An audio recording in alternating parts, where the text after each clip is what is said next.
Radio Rahim with Frank Warren. I got to tell you, I feel pretty fortunate, Frank. I'm getting to talk to you almost every day now. I know, we should move in together. Usually it's, private. I get to chat with you, but now there's so much going on, and Queensberry is at the top of every card that we can't stop talking boxing. This week, maybe the most important of the weeks, being that it's undisputed on the line. 4 belts for the first time for a British fighter. And I want to talk about what that means because, in the olden days of boxing, it got into race and it got into nationality, and we kind of gotten away from that. Maybe in some sense a good, but in some sense, this national pride's a thing. Usyk's coming in with the Ukrainian country behind him, and Dubois, I got to tell you, this is the 3rd crack that you guys have gotten in a row against Usyk.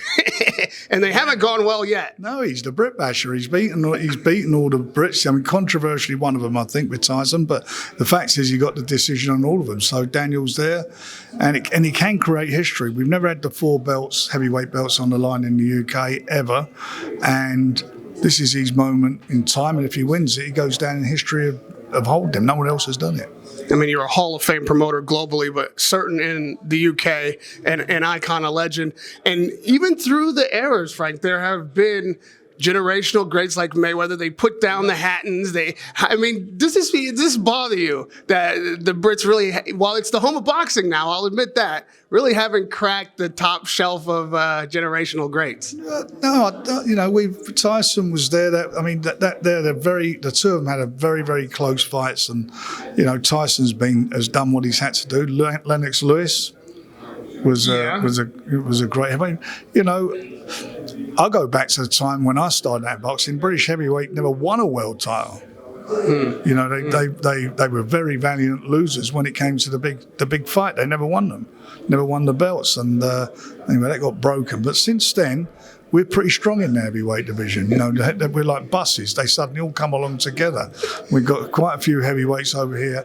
I mean, let's get it right. You take out Usyk, which is very difficult, but you take him out of the picture, and it's all Brits. And that's a good shout for Lennox Lewis, 3-belt era. And you mentioned Tyson again and how close the fight was. He's back, so we can talk about it. I mean, he's saying he got robbed. I think we've decoded the whole. And all that. But the fact of the matter is, he said if he comes back, he wants to fight Usyk. So we'll see. But I think I'm hoping again on Saturday that's not going to be the case. I'm hoping that Daniel, and I believe Daniel can come through. In the face-off that we just left at Wembley, Daniel was shouting in Usyk's face. He was Daniel while Usyk's team was chatting Usyk, and then he said, and new.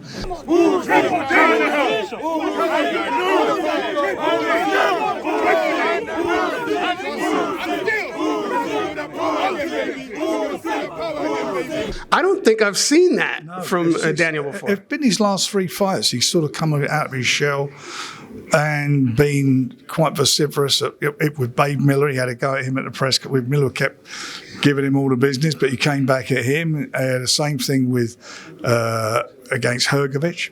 Got that round face-off they did round the table. I've never heard him swear before, and you give it to him. And obviously against Joshua, who's a street guy, he showed he wasn't fazed by him, and he stood up and said, "Come, let's do it now." And I've never seen him do any of this stuff. So there's a lot of difference. I think what the manager said, his management said at the first press conference, Usyk's manager, when they asked what the difference between Daniel now and then, and he said, "We're fighting Daniel the man now, not Daniel the boy."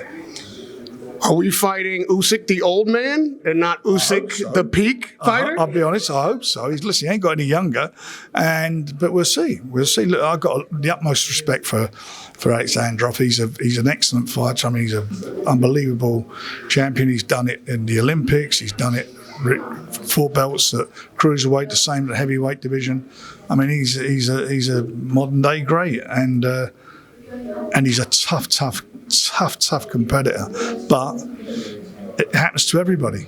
It happens to them all. No matter who they are, it happens to them all. And I hope that and I believe Daniel's come on a bit, and I think he will give him a problem. One thing's for sure, Daniel can hurt him. He hurt him in the first fight, and he can hurt him again.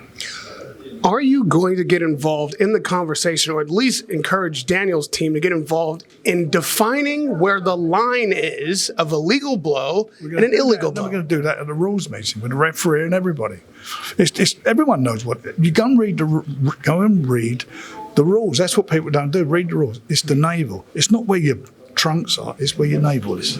This is what I agreed with as well. However, many fighters come in now with trunks that hide the navel. Stick them out on your shoulder then. What are you going to do? Put them up under there, you can only get above the head. It's a nonsense. I'm just curious because obviously there's been so much discussion about it. How are you going to define it publicly? Like, it's going to be a topic of conversation. So there'll be the rules meeting on Friday after the weigh-in, and we'll just go through it with them. And the referee will explain it, reiterate it, go into each of the boxers' dressing rooms, and on the night of the fight, he'll pull them both to the centre of the ring and tell them the basic stuff, and he will go, that's where the line is.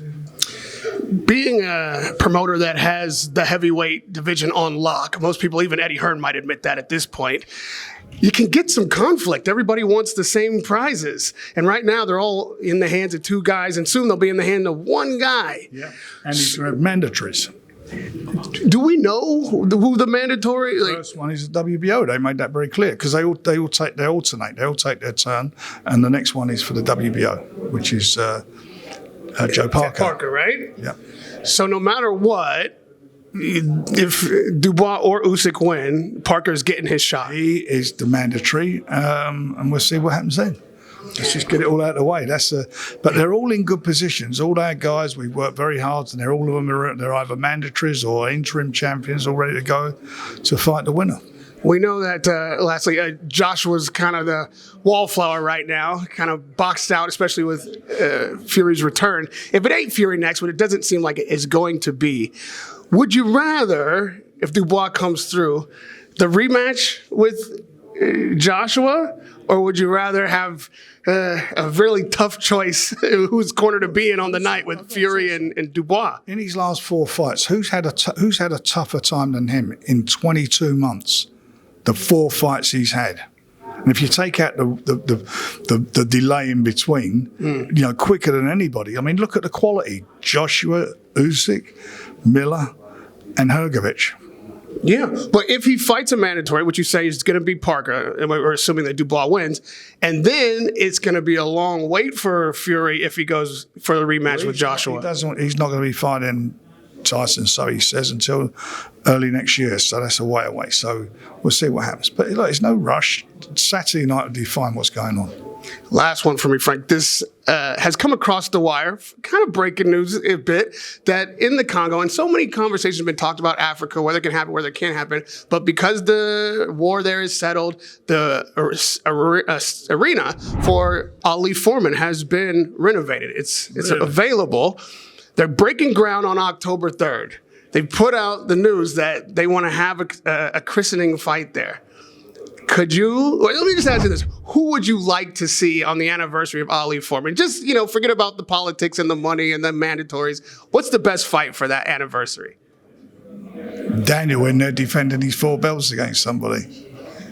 I say Daniel Joshua is the perfect, Rumble in Jungle, right? Foreman, Ali, come on. Yeah, I like it. I'm just helping you out a little bit. I want to, you know what I mean? Just tell them, we need to come and sponsor it with a big chunk of money, and we're ready to go. And we're ready to go. Radio Rahim with Queensberry's Frank Warren. Always a pleasure, sir. We'll be seeing you Saturday night.